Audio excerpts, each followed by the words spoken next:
राधे राधे, जय श्री कृष्णा। हमारा सौरमंडल पिछले 5 अरब सालों से हमारा गर्व है। यहीं पर पृथ्वी और सभी ग्रहों का जन्म हुआ है। सूर्य के बनने के बाद से बची हुई धूल और गैस के बादलों से ही हमारी पृथ्वी और सभी एलिमेंट और हम भी बने हैं।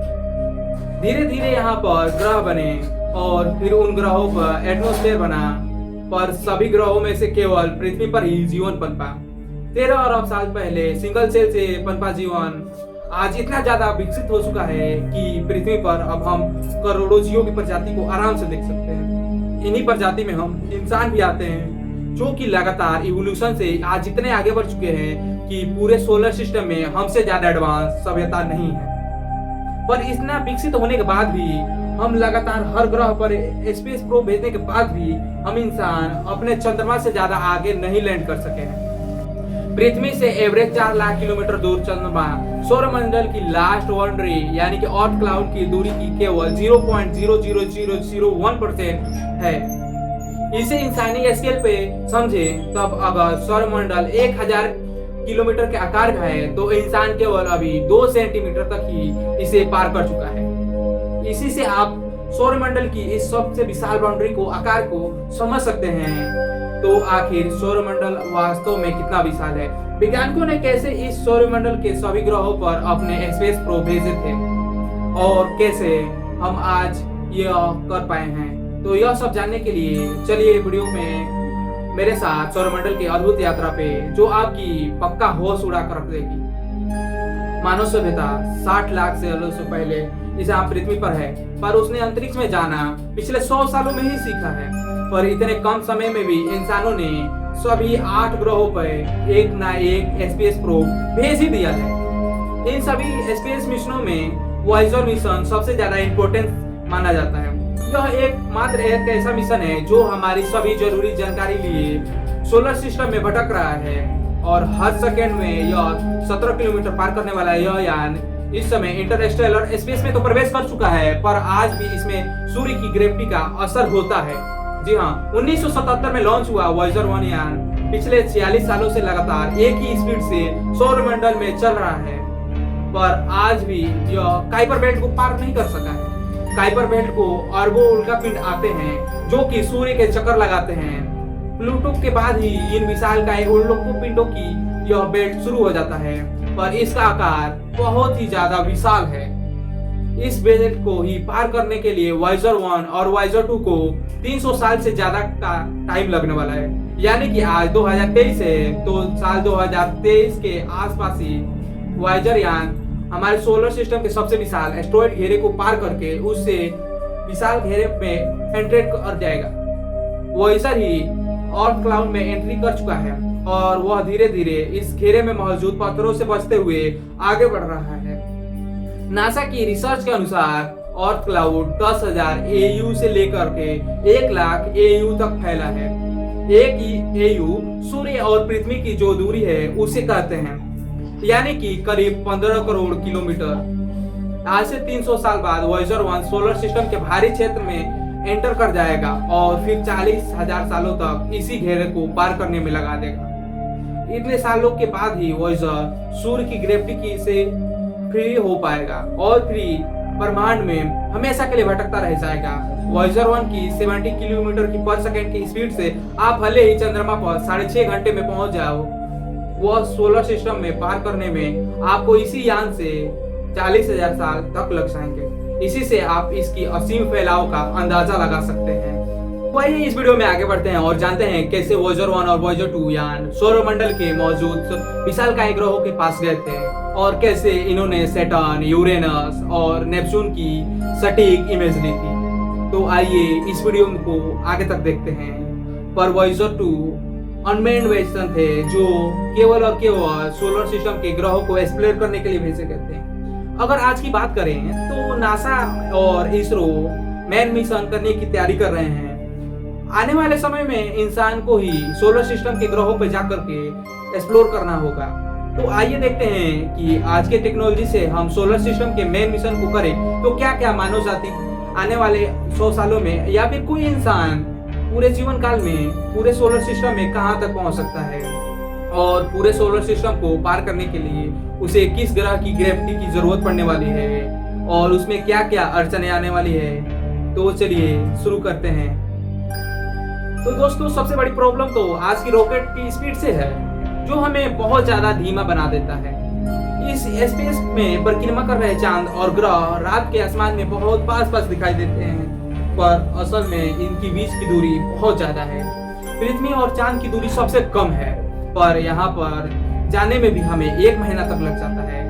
आज की आधुनिक रॉकेट हमें सीधा चांद पर नहीं ले जा सकते। इसके लिए हमें पृथ्वी की ग्रेविटी का सहारा ही लेकर ही आगे कर यात्रा करनी पड़ती है, और फिर हम 4 लाख किलोमीटर दूर चांद पर पहुंच पाते हैं। रॉकेट का बहुत सा फ्यूल पृथ्वी के सतह से अंतरिक्ष में पहुंचने में ही लग जाता है, और फिर उसके बाद स्पेस में मॉड्यूल में जो यात्री हैं उनके पास बहुत कम फ्यूल रह जाता है। इसीलिए लगातार पृथ्वी की परिक्रमा करने के बाद वे ग्रेविटी के द्वारा आगे बढ़ते हैं और फिर चांद की ओर उसके ऑर्बिट में आकर के उसकी परिक्रमा करके अपनी स्पीड को कम करते हैं और उस पे लैंड करते हैं। और वहीं अपने पड़ोसी ग्रह यानी कि मार्स पर जाने में ही हमें 7 महीने का टाइम लगता है। यह सबसे शॉर्ट टाइम है जब मंगल ग्रह और पृथ्वी एक दूसरे के करीब आती है। अगर हम इस विंडो को स्पेसशिप लॉन्च ना करें तो हमें फिर से 26 महीनों का इंतजार करना होगा, तभी हम मंगल ग्रह पर फिर से दूसरा मिशन कर सकते हैं।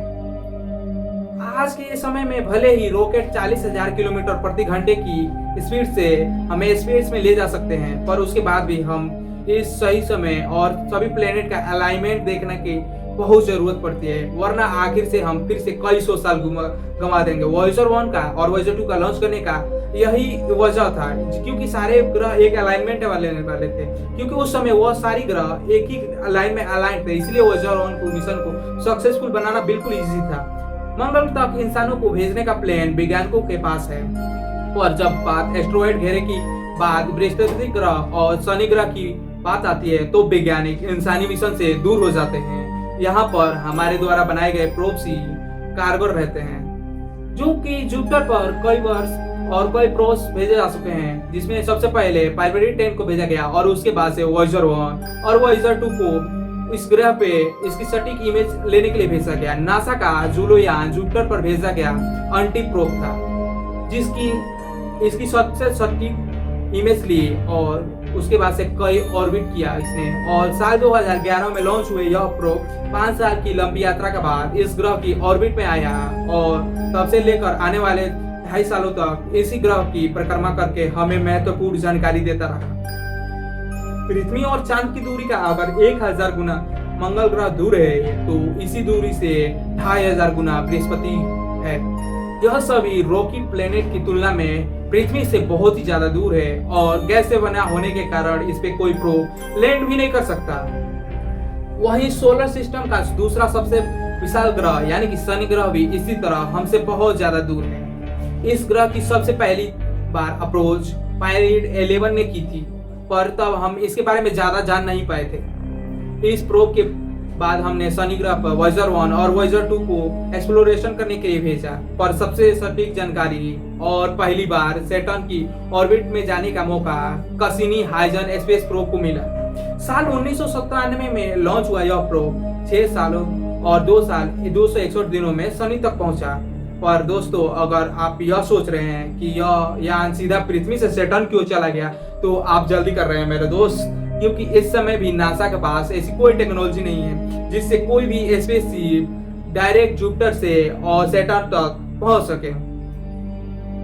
आज भी हमारे पास ऐसा कोई रॉकेट नहीं है जो सीधा 6000 किलोमीटर और उसको ट्रेवल कर सके और डायरेक्ट सैटर्न पे जा सके। इसीलिए नासा ने सबसे पहले कैसिनी हाइजन को सबसे पहले शनि ग्रह पर पहुंचाने की जरूरत पड़ी, तो उसने सोचा तो कई ग्रहों की मदद ली उसने, तो प्लैनेट की ग्रेविटी की मदद से ही हमने इस स्पेसक्राफ्ट की स्पीड बढ़ा दी और इसे अपने टारगेट पर जल्दी से सेट किया। इसीलिए कैसिनी ने भी अपने कई बार शुक्र और वीनस ग्रह की ऑर्बिट किया, और जिसने उसकी ग्रेविटी की मदद से उसकी स्पीड बढ़ाई, और पृथ्वी और जुपिटर की मदद से इसकी जो ट्रेजेक्टरी थी वो सीधा सैटर्न पर पहुंचा, और फिर जाकर के इस प्रोब ने सैटर्न की वो इमेजेस डेटा साइंटिस्ट को भेजा जो वॉयेजर यान भी हमें नहीं भेज सका। अभी कई प्रोब्स मार्स, जुपिटर और सैटर्न पे जा चुके हैं, और यूरेनस और नेपच्यून पर केवल वॉयेजर 2 ने ही विजिट किया है। नासा ने साल 1986 में वॉयेजर 2 की मदद से यूरेनस की सबसे क्लोजेस्ट इमेज ली। पृथ्वी से 300 करोड़ किलोमीटर दूर किसी यान को इस ग्रह पे भेजना बहुत ज्यादा चुनौती भरा काम था। यह पृथ्वी और चांद की दूरी का भी 7500 गुना था। डायरेक्टली इस प्लेनेट पर पहुंचना आज भी असंभव है।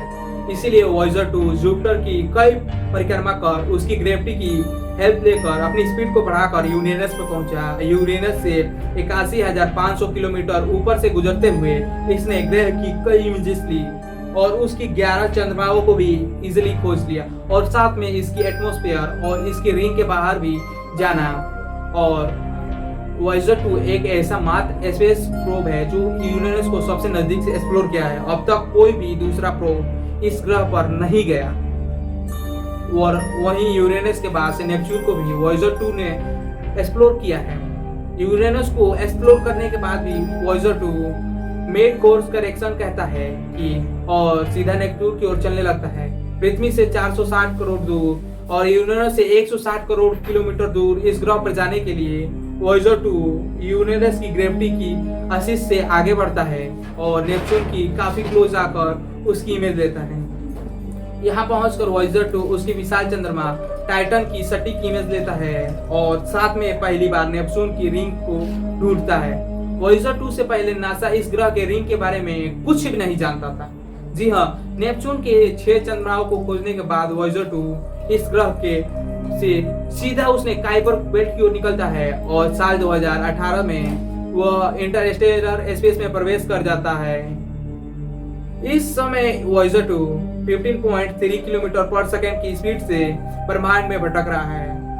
लगभग अभी अपनी सभी पावर की यूज करने के बाद से अपनी यह प्रोब 2025 के बाद से पृथ्वी पर सिग्नल भेजना बंद कर देगा, जिसके बाद से हम पृथ्वी से कभी भी वॉयेजर 2 से संपर्क नहीं कर पाएंगे। हालांकि नेपच्यून के बाद प्लूटो पर भी इस स्पेस प्रोब को भेजना बिल्कुल इजी था। न्यू होराइजन नाम का यह स्पेस प्रोब लॉन्च होने के बाद सीधा जुपिटर की ओर जाता है और वहां पे ग्रेविटी को असिस्ट करता है और अपनी स्पीड को बढ़ाता है। करीब 4 करोड़ मीटर पर सेकेंड स्पीड से यह जुपिटर की शक्तिशाली ग्रेविटी से प्रदान कर मतलब उसको लेता है और उसके बाद से यह प्रोब 23 किलोमीटर पर सेकंड की स्पीड से प्लूटो की ओर जाने लगता है। इस स्पीड की वजह से इस मिशन की 3 साल को बिल्कुल कम कर लेता है और मात्र 9 साल के अंदर ये प्लूटो की क्लोज प्रॉक्सिमिटी में पहुंच जाता है और उसकी इमेज लेता है। देखा जाए हम इंसान तो ग्रहों की ग्रेविटी की मदद से सोलर सिस्टम के सभी 8 ग्रहों, सूर्य, चंद्रमा और ड्वार्फ प्लैनेट को अपने प्रोब भेज चुके हैं, पर यह विशाल सोलर सिस्टम का बहुत छोटा सा हिस्सा भर है। प्लूटो के बाद असल में हमारे सौरमंडल में क्या है इसे हम अच्छे से नहीं जान सके हैं और केवल टेलीस्कोप की मदद से ऑब्जर्व कर रहे हैं। जेम्स वेब स्पेस टेलीस्कोप के आने के बाद से सोलर सिस्टम के प्लेनेट को और बेहतर से देखा जा सकता है और इसकी मदद से हम जुपिटर और नेपच्यून की अनोखी इमेज ली है, जिसे आप स्क्रीन पर देख सकते हैं। जुपिटर की इमेज का जो इमेज आया था वो साइंटिस्टों ने पहले ही अपने वेबसाइट पे दिखा दिया। अगर आप देखना चाहते हैं तो आप डिस्क्रिप्शन में दिए गए लिंक पे जाकर आप उसे देख सकते हैं। फिलहाल आपकी स्क्रीन पर दिखाया जाने वाला जो फोटो है यानी कि उसका पिक्चर वो ओरिजिनल है। तब तक इस वीडियो को हम यहीं पे समाप्त करते हैं। अगर वीडियो अच्छा लगा तो वीडियो को लाइक कीजिए, चैनल को सब्सक्राइब कीजिए। तब तक के लिए राधे राधे, जय श्री कृष्णा।